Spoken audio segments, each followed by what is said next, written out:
इस सेशन में हम इलेक्ट्रिसिटी के न्यूमेरिकल्स के बारे में स्टडी करेंगे कि न्यूमेरिकल्स को किस तरीके से सॉल्व किया जाता है, कौन कौन से टिप्स हैं जो कि बहुत इजी बना देते हैं किसी भी न्यूमेरिकल को। इलेक्ट्रिसिटी का थ्योरी पार्ट मैंने अपने वीडियोस में शेयर किया हुआ है। आप लोगों को अगर थ्योरी पार्ट के बारे में जानना है, टिप्स के बारे में जानना है या कॉन्सेप्ट को क्लियर करना है तो आप लोग मेरे वीडियोस को खोल सकते हैं, ओपन कर सकते हैं। उसका शेयर मैं अपने डिस्क्रिप्शन बॉक्स में आप लोगों को दे दूंगी। Now, question number 1. When a 12-volt battery is connected across an unknown resistor, there is a current of 2.5 milliampere in the circuit. Find the value of the resistance of the resistor.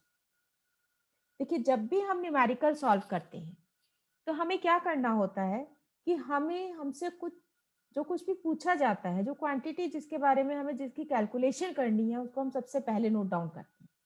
यहाँ पर है find the value of the resistance of the resistor. हमसे पूछा गया है what is the resistance, तो हमें calculate करना है रेजिस्टेंस। गिवन क्वांटिटीज क्या है? 12 volt battery, it means potential difference, then current of 2.5 milli ampere. Now अब करंट क्योंकि यहाँ 2.5 मिली एम्पियर है तो रेजिस्टेंस को हमें कैलकुलेट करना है। करंट हमें दिया हुआ है 2.5 मिली एम्पियर में, तो हमें सब कन्वर्ट करना होगा मिली एम्पियर को एम्पियर में। तो जब भी यूनिट्स होती हैं किसी भी क्वांटिटी की, तो यूनिट्स को देखा जाता है कि यूनिट्स हमारे एसआई यूनिट जो भी हमारा क्वांटिटी जिसके बारे में पूछा जाता है उसकी यूनिट से मैच करती है या नहीं। तो हम क्या करेंगे, हम इस मिली एम्पियर को कन्वर्ट कर देंगे into ampere. Now resistance of a resistor it is given by ohm's law. Ohm's law हमने अपने सेशन में इलेक्ट्रिसिटी में पढ़ा था। So it is V is equal to I R. V हमारे पास है, आई हमारे पास है, रेजिस्टेंस हमें कैलकुलेट करना है। तो सिंपल हम क्या करेंगे, हम फॉर्मूला लगा देंगे V is equal to I R और R is equal to V upon I. Current को हमने कन्वर्ट कर दिया मिली एम्पियर से एम्पियर में, इट इज 2.5 इंटू 10⁻³ एम्पियर। जब हम क्वांटिटीज को फॉर्मूला में पुट करते हैं तो हमारे पास में वैल्यू आ जाती है 4.8 kilo ohm. So this is the answer of this numerical. Now what is the next numerical? How can three resistors of resistances 2 ohm, 3 ohm and 6 ohm be connected to give a total resistance of 4 ohm and 1 ohm?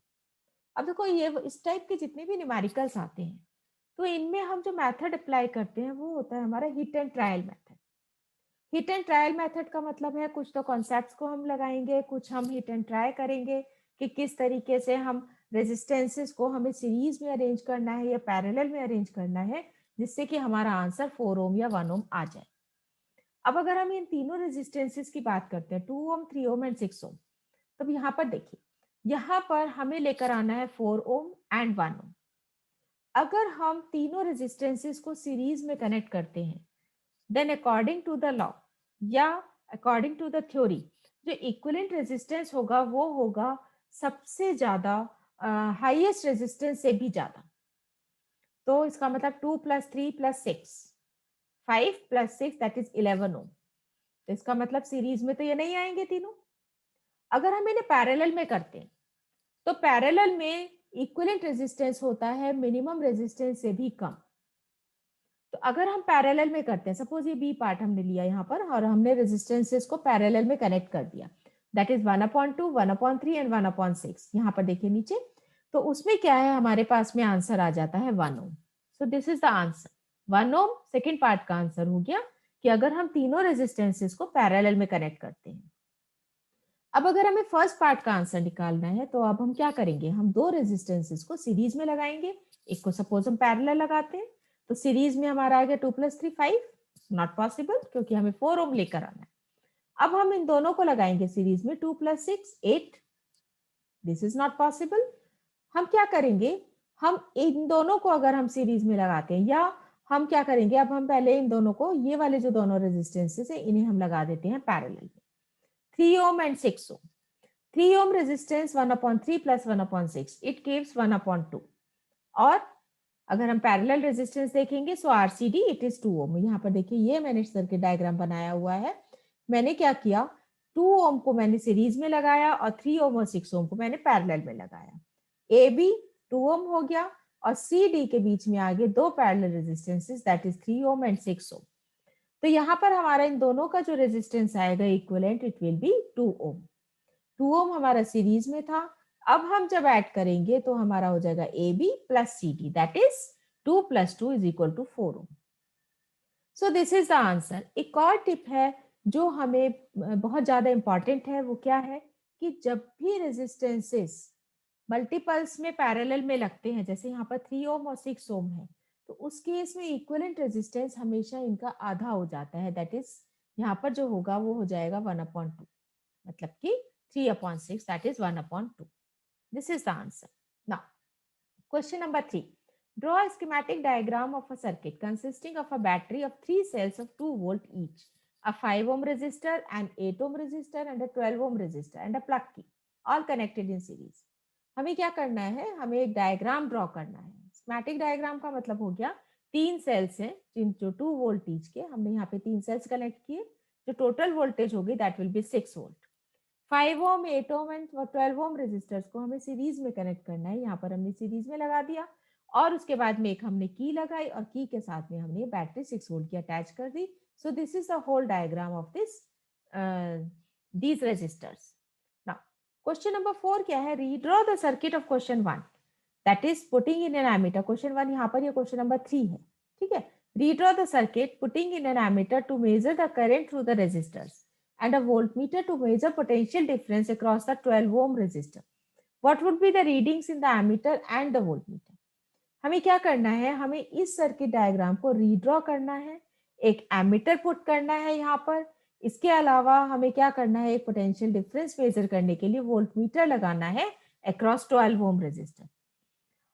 Calculate करना है हमें current, ठीक है, जो कि हमें ammeter से पास करेगा, और हमें कैलकुलेट करना है पोटेंशियल डिफरेंस। क्या करेंगे हम इस क्वेश्चन में, हमें अगर करंट कैलकुलेट करना है तो जब भी हम सीरीज में रेजिस्टेंसेस को लगाते हैं तो करंट हमेशा सेम होता है through each of the resistances, लेकिन पोटेंशियल डिफरेंस क्या होगा, तीनों केसेस में अलग अलग होगा। तो इक्विवेलेंट करंट अगर हमें कैलकुलेट करना है तो उसको कैलकुलेट करने के लिए हम क्या करेंगे, हम तीनों रेजिस्टेंसेस का पहले इक्विवेलेंट रेजिस्टेंस निकालेंगे, और इक्विवेलेंट रेजिस्टेंस निकालने के लिए हम इन तीनों को ऐड कर देंगे। ऐड करेंगे, हमारे पास में आ गया 25 ohm, so we will have resistance that is equivalent resistance 25 ohm. Potential difference हमारे पास में गिवन है 6 वोल्ट। देखिए यहाँ पर पोटेंशियल डिफरेंस गिवन है 6 वोल्ट। करंट हम निकाल लेंगे again with the same formula, that is ohms law. Ohm's law it is V = IR। V हमारे पास में है 6 ओम, देन 6 वोल्ट, देन करंट हमें कैलकुलेट करना है, और रेजिस्टेंस हमें हमारे पास में गिवन है दैट इज 25 ओम। फॉर्मूला में जब हम क्वांटिटीज को पुट करते हैं तो हमारे पास में आंसर आ जाता है 0.24 एम्पियर। अब हमें कैलकुलेट करना है 12 ओम के रिगार्डिंग पोटेंशियल डिफरेंस। क्या करेंगे हम यहाँ पर, अब देखिए फिर से हम फिगर पर आ जाते हैं। यहाँ हम क्या करेंगे, यहाँ पर अब हम ओम्स लॉ ही दोबारा लगाएंगे, लेकिन जो रेजिस्टेंस है अब हम लेंगे सिर्फ 12 ओम, क्योंकि हमें रेजिस्टेंस कैलकुलेट करना है 12 ओम के against, not for the equivalent resistance. फिर से हम फॉर्मूला लगाएंगे Ohm's law, V = IR। V हमारे पास में हमें कैलकुलेट करना है, रेजिस्टेंस 12 ओम गिवन है, करंट अभी हमने कैलकुलेट किया दैट इज 0.24 एम्पियर, क्योंकि करंट हर रेजिस्टेंस में सेम होगा, इसलिए करंट हमने जो इक्विवेलेंट करंट कैलकुलेट किया था वही करंट हमें यहाँ पर भी रखना है। क्वांटिटीज को पुट करेंगे, क्वांटिटीज पुट करने के बाद जो हमारे पास में पोटेंशियल डिफरेंस आएगा that will B 2.88 volt.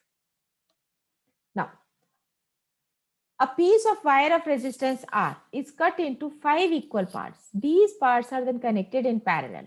If the equivalent resistance of this combination is R dash, then the ratio R upon R dash is.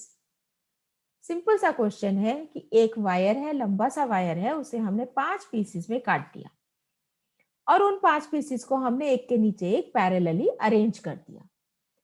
अगर इक्विवेलेंट रेजिस्टेंस उस कॉम्बिनेशन का R डैश है तो रेशो क्या होगी, R upon R डैश। ये हमारे पास में 4 ऑप्शंस दिए हुए हैं, इन चारों ऑप्शंस में से हमें आंसर को सिलेक्ट करना है। अब देखो क्योंकि पैरेलल अरेंज्ड हैं पांचों पार्ट, तो हम क्या करेंगे, हम इक्विवेलेंट रेजिस्टेंस निकालेंगे पहले इन पांचों पार्ट्स का, 5 पार्ट्स का, that is 1 upon R dash is equal to 5 upon are.